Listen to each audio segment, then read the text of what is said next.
Hey guys, welcome back to my Dorby diaries. And आज हम पढ़ने वाले हैं structural organisation and animals. So हमारा मेन टारगेट है नीट, राइट। ये किसी को भूलना नहीं है।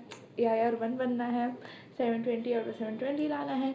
सो ये चैप्टर आपको नीट के NCERT के रिसेंटली पब्लिश्ड बुक में नहीं मिलेगा, ठीक है। मतलब है, बट कुछ टॉपिक्स रिलेटेड है, मतलब जैसे एनिमल टिश्यूज़ के बारे में नहीं है, जो हमें मेजरली पढ़ना है क्योंकि ये नीट के सिलेबस में है। तो आप 2021 में पब्लिश्ड बुक जो है NCERT की, उसको वो फॉलो कर लेना, ठीक है। वो प्रिंट आउट ले लेना या फ़ोटो कॉपी, जो भी आपको ठीक लगे।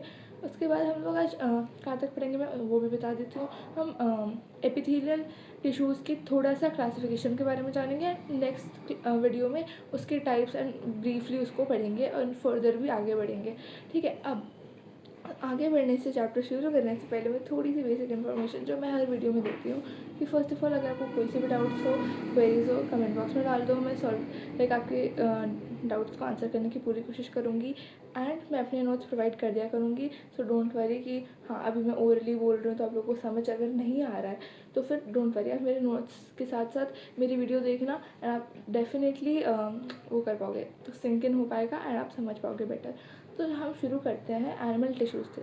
तो एनिमल टिश्यूज़ में हमारे पास दो क्लासिफिकेशंस हैं, एक है यूनिसेलुलर और एक है मल्टीसेलुलर।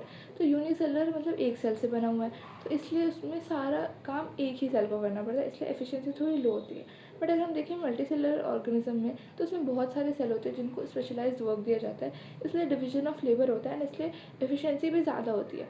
तो कुछ सेल्स एक साथ कंबाइन करके लाइक टुगेदर आके टिश्यू फॉर्म करते हैं, फिर वो ऑर्गन फॉर्म करते हैं, फिर ऑर्गन सिस्टम, फिर ऑर्गेनिज्म, ठीक है। ये सब स्पेसिफिक पैटर्न और प्रोपोर्शन में होता है। जो ऑर्गन सिस्टम फॉर्म करता है वो एक basic physical and chemical interaction से एक दूसरे को कॉम्प्लीमेंट करते हैं। एंड टिश्यू जो है एक ग्रुप ऑफ सेल है जो एक साथ वर्क करता है परफॉर्म करने के लिए एक स्पेसिफिक फंक्शन और बिलोंग करता है एक सेम कॉमन एम्ब्रायोनिक ओरिजिन पे। मैं रीड आउट कर देती हूँ डेफिनेशन, ठीक है। एंड इफ़ पॉसिबल मैं आप लोग को NCERT की भी photo upload like description box में ऐड कर दूँगी ताकि आप लोग देख सको कि क्या क्या इंपॉर्टेंट लाइन्स हैं वो सब। तो टिश्यू जो है ग्रुप ऑफ सेल है, इंग्लिश में रीड करना था। Tissue is a group of cells that work together to perform a specific function and belong to a common embryonic origin. And tissue की स्टडी को हम कहते हैं हिस्टोलॉजी। एंड ये वर्ड जो था हमें मेयर ने दिया था, साइंटिस्ट का नाम है, सो इट इज़ इम्पॉर्टेंट है। एंड देन टिश्यू जो था धीरे धीरे इवॉल्व हुआ था फाइलम में। लाइक जो सेकेंड फाइलम था जो डिस्कवर हुआ था वो था स्निडारिया, या फिर हम उसको कॉलेंटेराटा भी कहते हैं। एंड इसके एग्जांपल जैसे आपका हाइड्रा हो गया, जेलीफिश हो गया, ठीक है। ये सब इसके एग्जांपल्स है।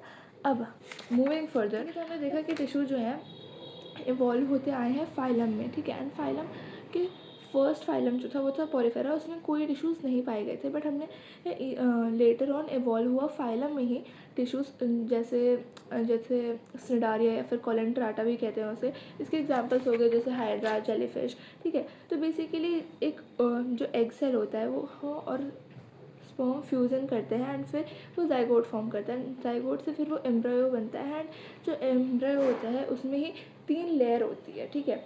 सो सबसे आउटर मोस्ट लेयर होती है एक्टोडर्म, ठीक है। फिर उसकी मिडिल लेयर होती है मेसोडर्म एंड सबसे अंदर वाली होती है एंडोडर्म, ठीक है। और जो फर्स्ट फाइलम था मैंने जैसे बताया पोरिफेरा, उसमें कोई भी टिश्यूज नहीं देखे गए थे। और जो टर्म टिश्यू है वो दिया है साइंटिस्ट बाइचार्ट ने। एंड अगर हम टाइप्स की बात करें तो there are majorly 4 types of tissues. First epithelial, second connective tissue, third muscular and fourth is neural tissue.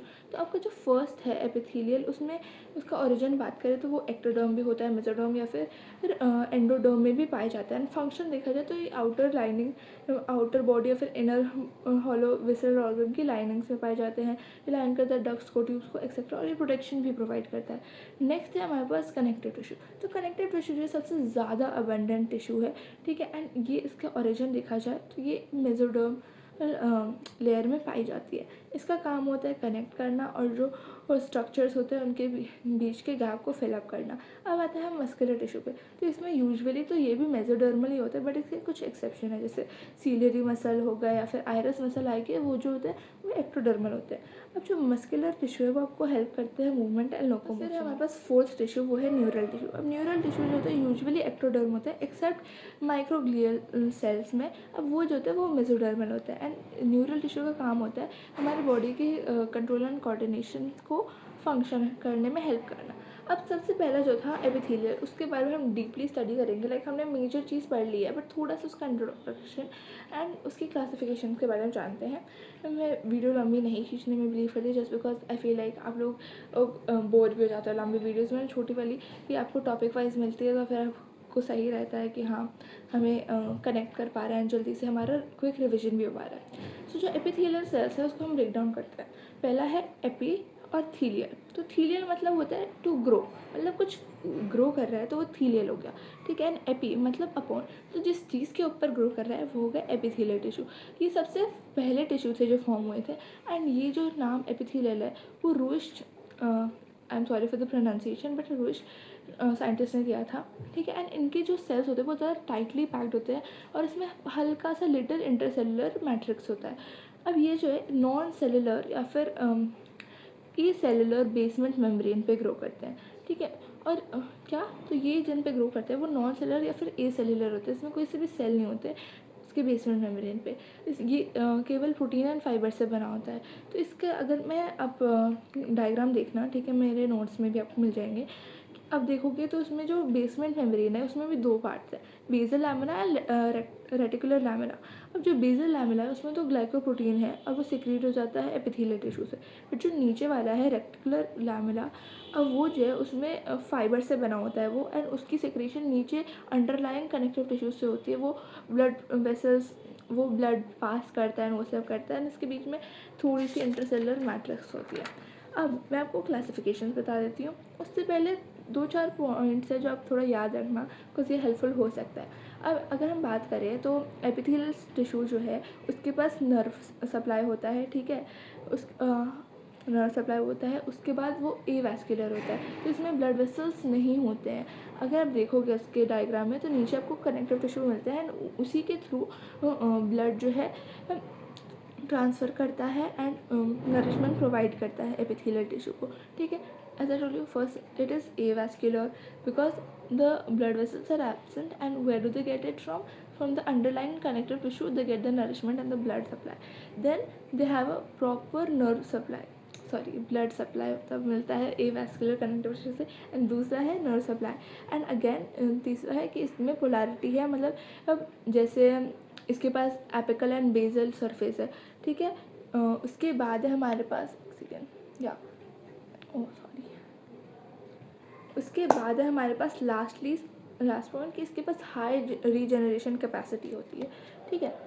तो वापस से I repeat, it's avascular, proper nerve supply होता है, रीजनरेशन कैपेसिटी बहुत ज़्यादा होती है और पोलैरिटी होती है। लास्टली मैं आपको बताती हूँ टाइप्स ऑफ एपिथेलियम। तो बेसिकली बस ओवरव्यू दे देती हूँ, नेक्स्ट वीडियो में मैं पूरा लाइक एक्सप्लेन कर दूँगी, ठीक है। तो दो टाइप के होते हैं मेजरली, सिंपल एंड कंपाउंड। तो सिंपल में भी आपके 3 मेजर होते हैं, ठीक है, एंड फर्दर उसके 3 मॉडिफिकेशन भी हो जाते हैं। तो जैसे आपके पास है simple and compound, and simple में आपके पास है cuboidal epithelium, like simple cuboidal epithelium, simple columnar epithelium and glandular epithelium, ठीक है। एंड कंपाउंड एक पूरा, इसमें आज सच कोई क्लासिफिकेशन या टाइप्स नहीं है, ये उसको हम लोग मेजरली पढ़ लेंगे स्ट्रैटिफाइड एंड स्क्वामस के तरीके में फर्दर आपको पता चलते जाएगा। तो मेजरली आपके दिमाग में ऐसा रेडी होना चाहिए, हाँ ऐसा है, हमें पढ़ना है।